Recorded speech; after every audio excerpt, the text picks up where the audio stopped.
friends, Tara here. I'm showing you the 3 strollers that I own today, but I'm not showing them to you to say, oh, you should look at this one, you should buy this one, whatever that is.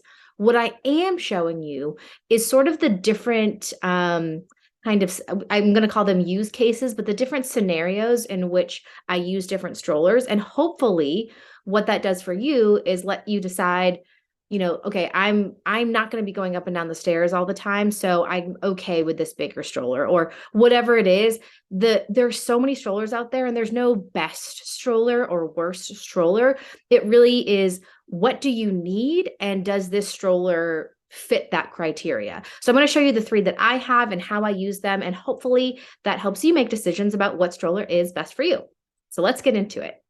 So here are the 3 strollers that I have. This one is a type of stroller that they would call a travel system. Not a travel stroller, but a travel system, because this piece right here comes off and you can click in an infant car seat. So usually it comes with this whole thing plus the infant car seat. So the point there is that it's supposed to last you for a really long time. This one is just what they would call a lightweight stroller to me. If you've heard of an umbrella stroller, which is like a really, really teeny stroller, this is my version of an umbrella stroller, something easy to pick up, something, you can just take and go. I didn't want to go as small as an umbrella stroller. And then this one is a travel stroller. So very much meant for your travel, but I know a lot of people who use it, all the time as their default. I specifically bought this one because it can store in the overhead bin of what's that thing called? An airplane. Okay, so let's take a look at kind of how a travel system, a lightweight stroller, and a travel stroller compare. First feature I want to talk about is size and weight. Most of the travel systems are going to be bigger strollers. If you take a look, you can see in height it's bigger. On the side, you can see it's bigger. It's bigger and it's heavier.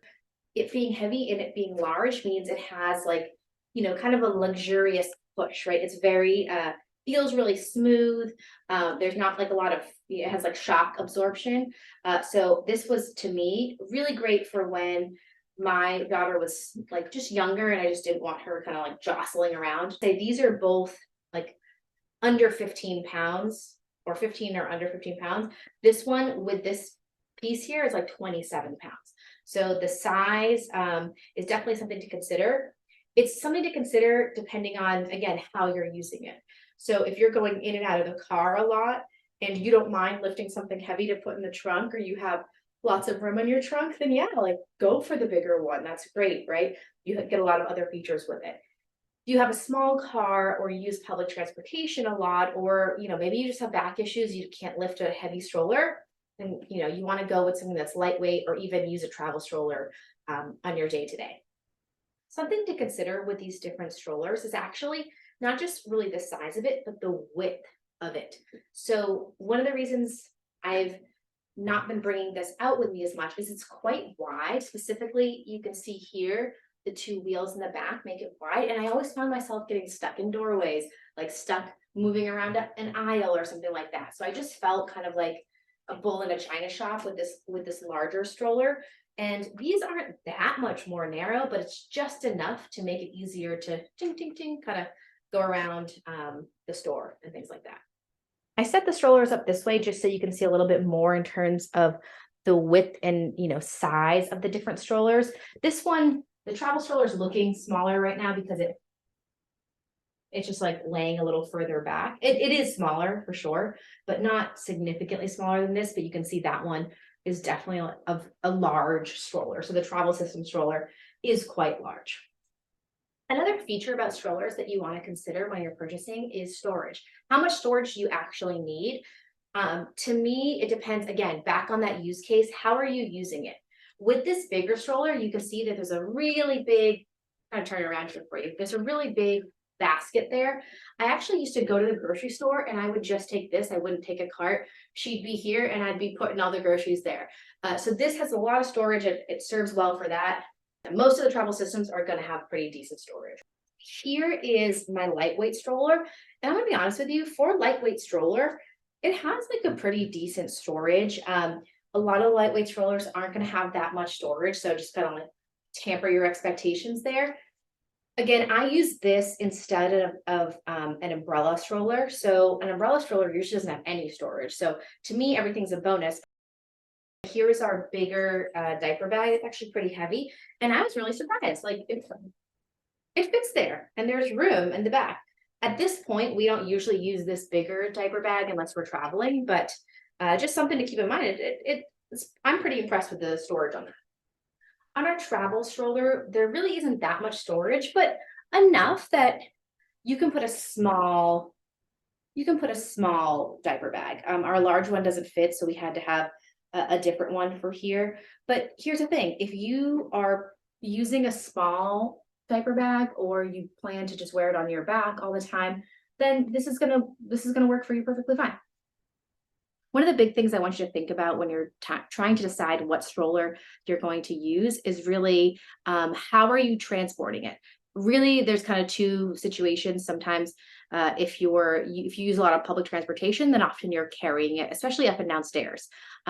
If you're using it mostly like in and out of the car, then you want to think about how easy is this stroller to load up into the trunk.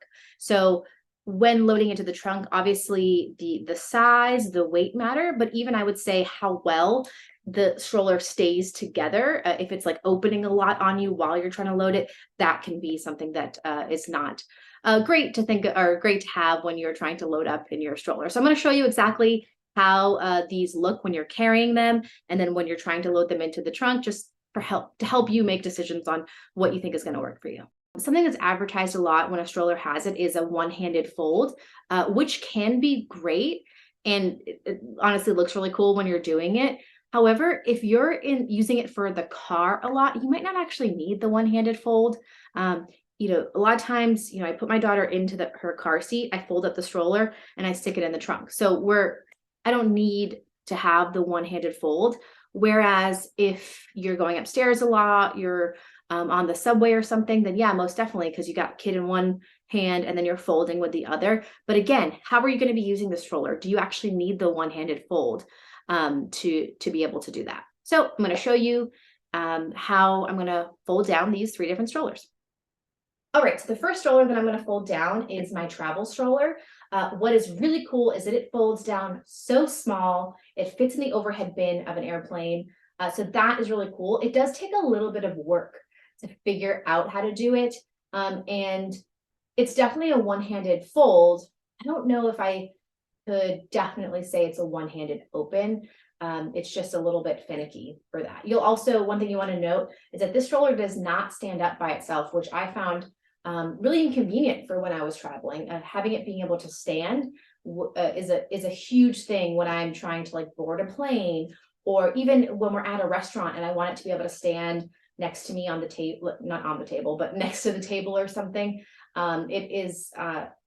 If we purchase a different travel stroller, I really want to make sure that it has a self-standing feature to it. So you push this, you press this, you fold forward and then down. So here's the trick. There's a little handle here that you have to pull, but you have to pull it kind of hard to get it to snap closed. So it does take a little bit of work. So I'm going to do that. So you notice how, and look, even it didn't really close all the way. So yes, it's a one-handed close, but not really. So again, doesn't stand up by itself. And now I'm going to open it. I switched to this side so that you could see that there is like a little handle here. So like I said, I don't think this is really qualify as a one-handed open. So if you really need a one-handed close, you probably need a one-handed open, which this does not have. So you have to kind of open this here. And then I'm going to try to do it with one hand.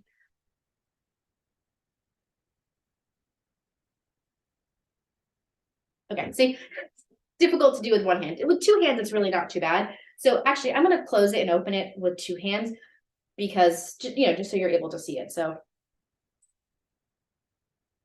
see, easy to close with 2 hands.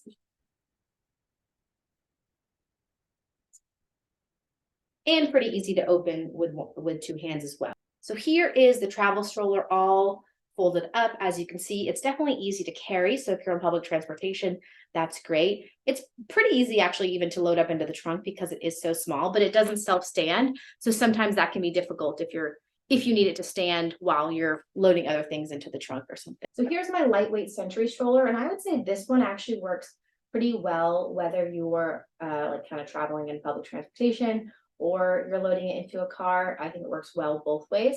One thing though is that if you are using public transportation a lot, I would actually remove the snack tray because the belly bar actually becomes the handle for the stroller. So this is definitely not a one-handed close because there's a button here and on the other side. So you have to press both at the same time. So this is definitely not a one-handed stroller. And again, I don't need a one-handed stroller for what I'm using this for. So that's perfectly fine.